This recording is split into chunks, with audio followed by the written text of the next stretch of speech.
Hi everyone. Today I am going to say one more activity for the kids. That is how to identify the matrayein. So how can they easily identify the matrayein? I will say one activity to do. So this activity is also going with the chits. So what you will do? Make all the matrayein chits. Whatever the matrayein chits are there, make them all and make the chits of matrayein and make one letter. One chit with a letter. Suppose say K.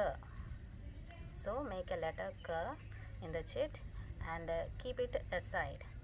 And first what you should do, take the matra chit and ask them to choose one matra and make that matra and that letter, join them, make them to join them, ask them to join these two, matra and a letter.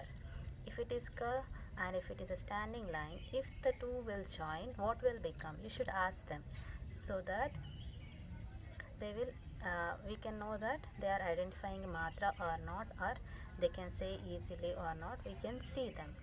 Okay, so first of all, take a letter and one matra and ask them to join them and ask them to pronounce that letter. What is that letter? If it is ka with a standing line, it will become ka.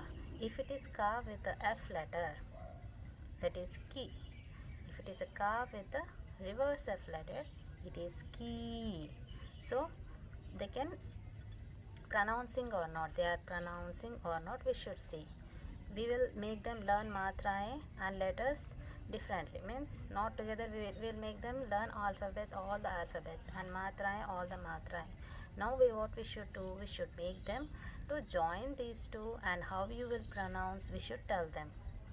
So this is another activity you can easily do in the home and make them also to do, and in your free time you can help them to do this activity. Thank you.